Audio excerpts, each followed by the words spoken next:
Hello दोस्तों, मैं मनोज कुमार।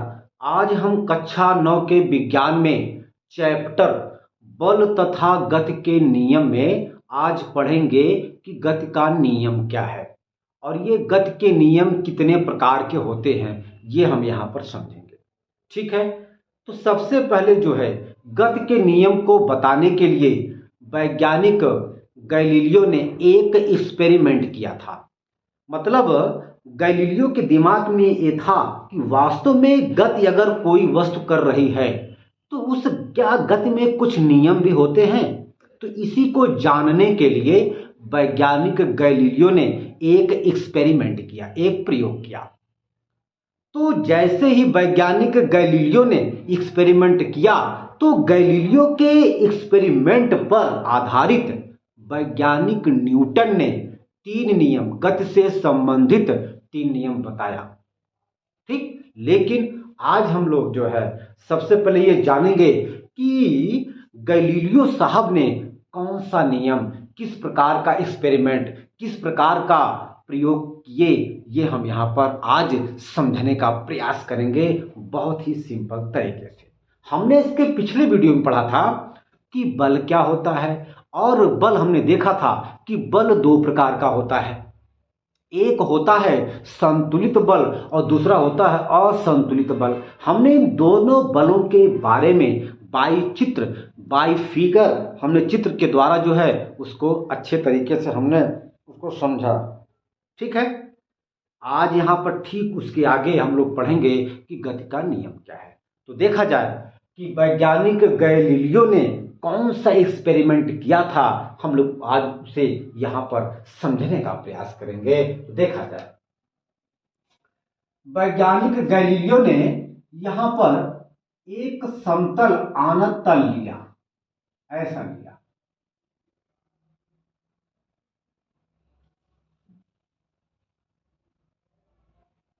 ठीक है, ये लिया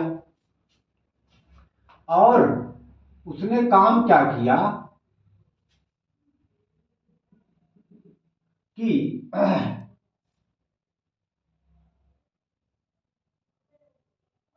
एक यहां पर गेंद लिया, गेंद। ठीक है, तो वैज्ञानिक गैलीलियो ने ये बताए थे कि जब कोई गेंद किसी, ठीक है, आनत तल से जिस ऊंचाई से आता है वह दूसरे आनत तल पर उतनी ऊंचाई हमेशा प्राप्त करने का प्रयास करता है। ठीक है, मान लीजिए कि इस गेंद की ऊंचाई जो है, इस गेंद की ऊंचाई, इस गेंद की ऊंचाई जो है वो एच है, राइट। तो जिस ऊंचाई से कोई वस्तु जब आनत तल से लुढ़कती है तो वह दूसरे आनत तल पर इसी ऊंचाई को, यानी कि जिस ऊंचाई से गिरी है उसी ऊंचाई को हमेशा पाने का प्रयास करती है। माने इस गेंद की ये जिद है कि हम जिस ऊंचाई से आकर के गिरते हैं हम ठीक दूसरे आनत तल पर उसी ऊंचाई को प्राप्त करेंगे। तो ये जिद कर लिया गेंद कि हमें उस ऊंचाई को प्राप्त करने के लिए, मतलब मूल ऊंचाई को, यानी कि पहले ऊंचाई को प्राप्त करने के लिए हमें चाहे इस समतल आनत तल पर कितनी दूरी क्यों न तय करनी पड़े, लेकिन हमें जिद ये है कि हम जिस ऊंचाई से गिरे हैं उतनी ऊंचाई तक हम जो है यहां पर चढ़ेंगे। ठीक है, अगर मान ले कि इस दोनों समतल आनत जो तल है, जो ये दोनों समतल आनत तल है वह समान, यानी कि एक समान कोण से झुके हैं। ठीक है, इस आनत तल का झुकाव θ1 है और इस आनत तल का भी झुकाव θ1 है। मतलब दोनों समतल जो दोनों आनत तल है, दोनों आनत तल का झुकाव बिल्कुल एक समान है। अगर ऐसा है कि यह गेंद जो है, यह गेंद, ठीक है, यह गेंद जो है लुढ़कते हुए, ठीक है ना, वह जब दूसरे आनत तल पर जाती है तो अपनी मूल ऊंचाई को प्राप्त कर लेती है। ये ठीक है। इसको हम एक बार फिर से समझेंगे। हमने आपसे कहा कि यह गेंद जो है, इस गेंद की अपनी एक जिद है। जिद क्या है? ये कहती है कि हम जिस ऊंचाई से गिरेंगे, हम दूसरे आनत तल पर उतनी ही ऊंचाई हम प्राप्त करेंगे। उस ऊंचाई को प्राप्त करने के लिए हमें दूसरे आनत तल पर क्यों न कितनी अधिक दूरी तय करनी पड़े, इसकी हमें चिंता नहीं है। हमें केवल चिंता इस बात की है, हमें केवल जिद इस बात की है, हम जिस ऊंचाई से गिरेंगे हम उसी ऊंचाई को प्राप्त करेंगे। ये हमारा जिद है। और इस जिद को पूरा करने के लिए हमें दूसरे आनत तल पर अधिक से अधिक या कम से कम जो भी दूरी तय करनी पड़ेगी वह हम दूरी तय करेंगे जरूर, लेकिन हमारा शर्त यही है कि हम जिस ऊंचाई से गिरते हैं उसी ऊंचाई को हम दूसरे आनत तल पर प्राप्त करेंगे। ठीक है। अच्छा, ये दोनों ऊंचाई तभी बराबर होंगी, ठीक है ना? मतलब ये दूरी देखिए, ये दूरी, तो अगर ये दूरी देखा जाए, ये दूरी तभी बराबर होगी जब जब इस समतल, इस आनत समतल का और इस आनत समतल का दोनों का झुकाव सेम होगा। अगर दोनों का झुकाव थीटा वन सेम है तो जितनी दूरी ये तय करेगी यहां पर, उतनी दूरी ही यह गेंद यहां पर तय करेगी इस ऊंचाई यश को प्राप्त करने के लिए। अच्छा, मान लेते हैं कि यह हमारा जो बाएं वाला, जो हमारा ये बायां आनत तल है वह फिक्स है। अब हम इस दाएं वाले आनत तल को हल्का हल्का इस कोण को कम करते चले जाएंगे। ठीक है ना? देखा जाए,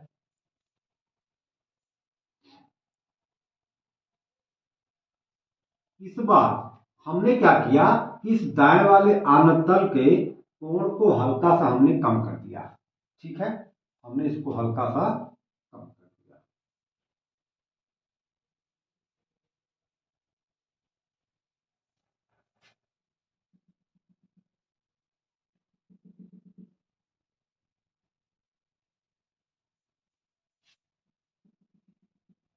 अब ये वास्तव में थीटा 2 जो है वह थीटा 1 से छोटा है। मतलब हमने क्या किया कि इस समतल माने कि दूसरे अर्थात दाएं वाले आनत तल को हमने हल्का सा और झुका दिया, अर्थात हमने इसके झुकाव को कम कर दिया। मतलब थीटा 2 हमने कम कर दिया, या हमने कोण कम कर दिया।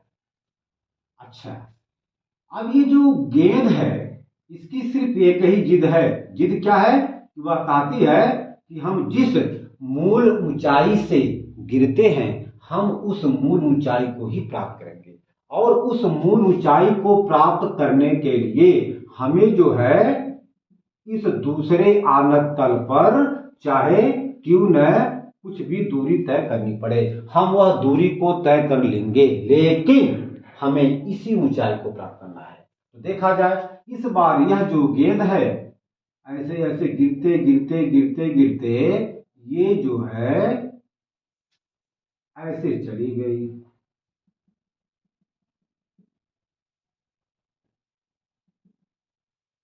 यहां पर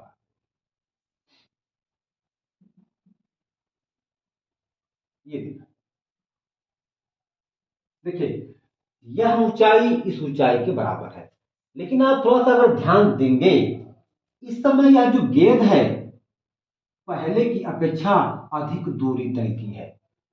तो मैंने आपसे बताया इस गेंद की जिद यही थी, हमें इस दूसरे समतल आनत तल पर क्यों न अधिक दूरी तय करनी पड़े, हमें इसकी चिंता नहीं है। केवल हमें चिंता यह है कि हम जिस ऊंचाई से गिरते हैं हमें उसी ऊंचाई को प्राप्त करना है। तो उस ऊंचाई को प्राप्त करने के लिए हमने यहां पर देखा कि यह गेंद इस बार पहले वाले की अपेक्षा इस पर अधिक दूरी तय की है।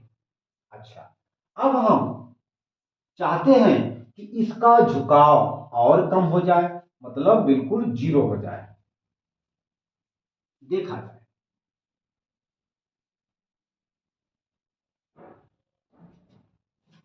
हमने क्या किया कि इस बार जो हमने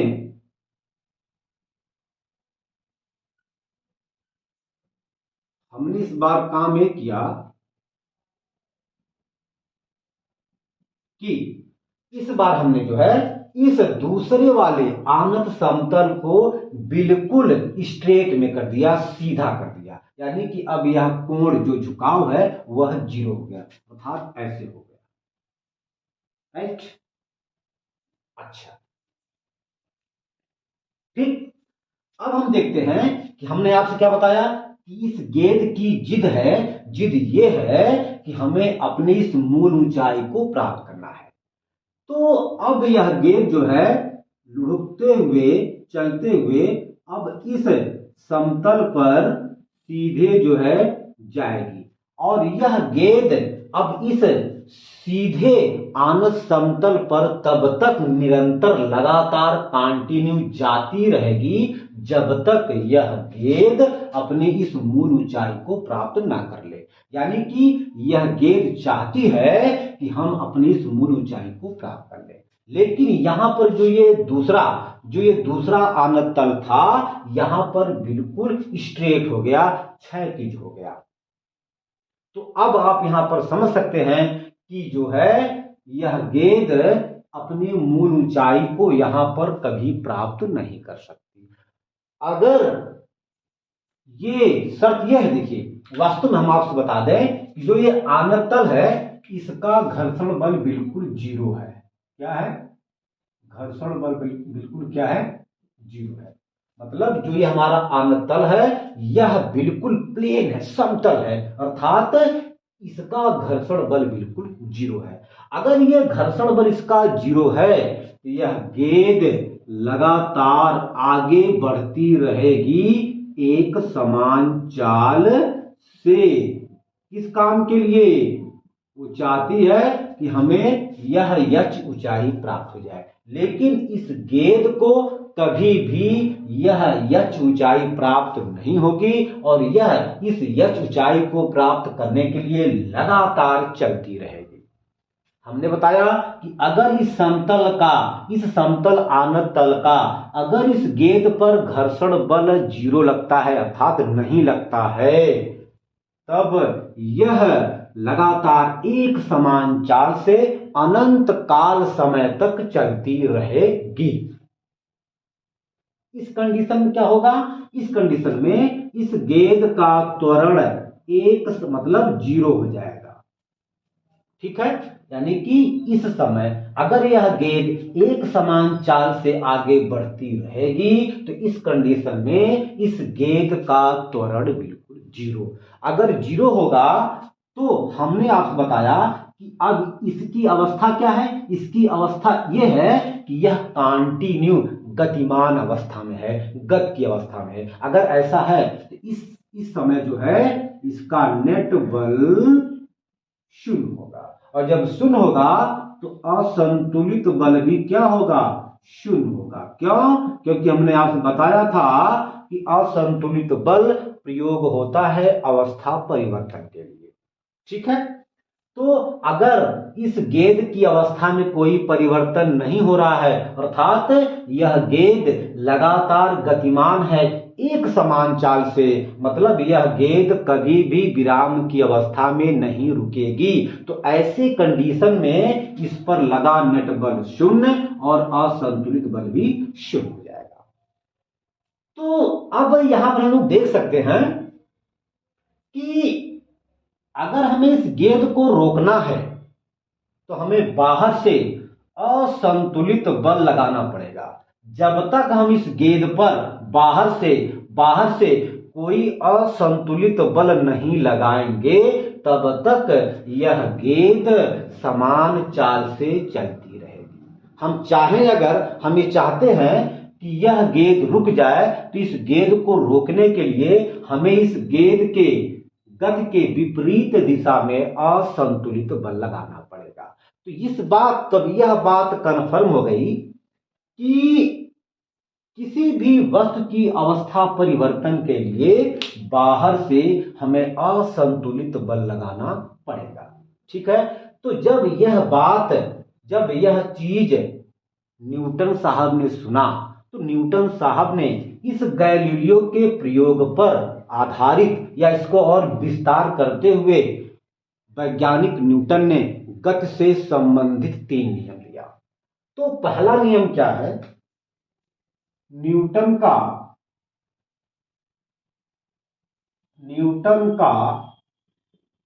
गति का पहला नियम, न्यूटन का गति का पहला नियम क्या है? इसमें 2 बात आती है। न्यूटन के गति के प्रथम नियम में, न्यूटन के गति के प्रथम नियम में यह बात सामने आती है। न्यूटन के गति के प्रथम नियम में 2 बात सामने आती है। अगर विरामावस्था और दूसरा आता है गतिमान अवस्था।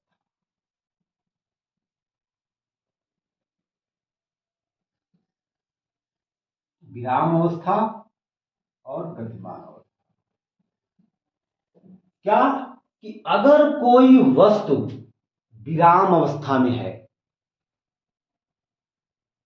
तो वह गतिमान अवस्था में तभी होगी जब उस पर बाहर से कोई असंतुलित बल लगाया जाए।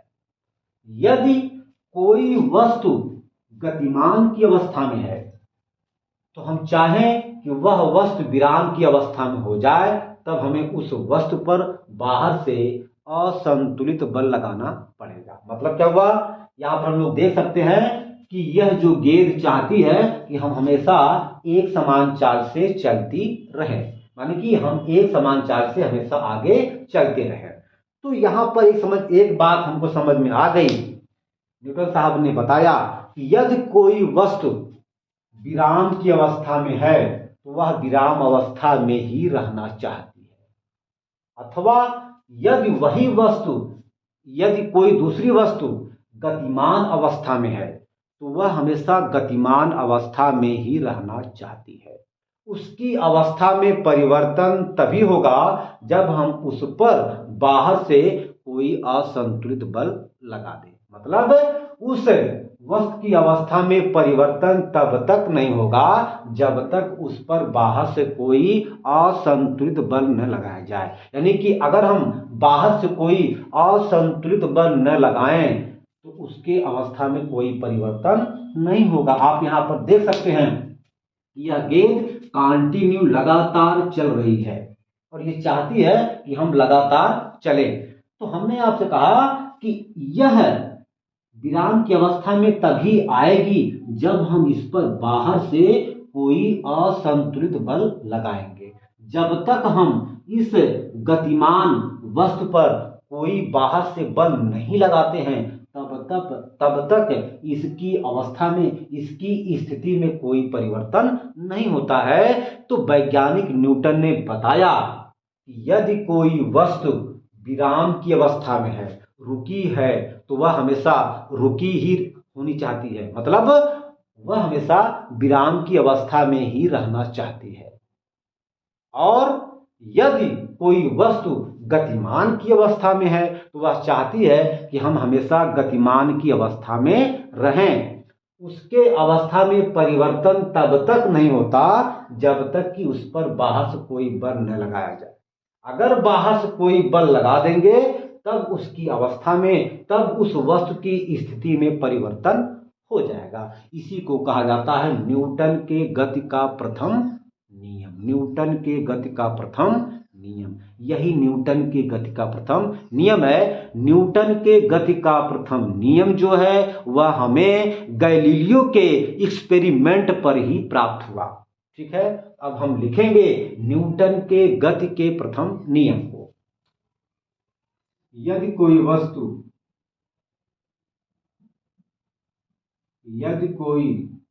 वस्तु विराम, यदि कोई वस्तु विराम की अवस्था में है,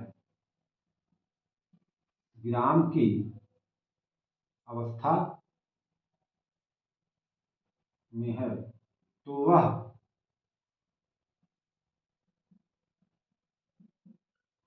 विराम की अवस्था में ही रहना चाहती है, तथा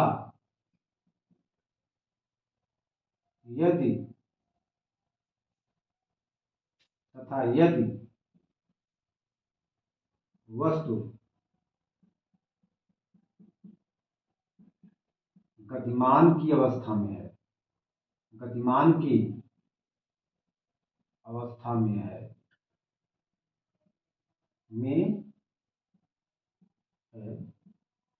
तो वह वस्तु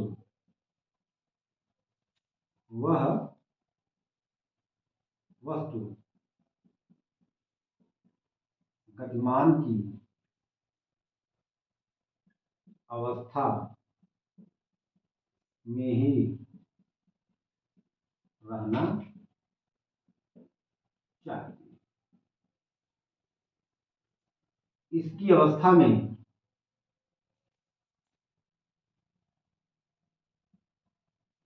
वस्तु की अवस्था में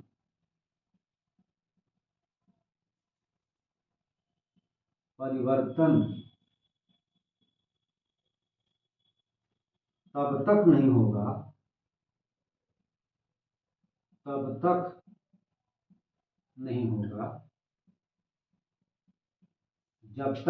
जब तक उस पर कोई बाहर से बल न लगाया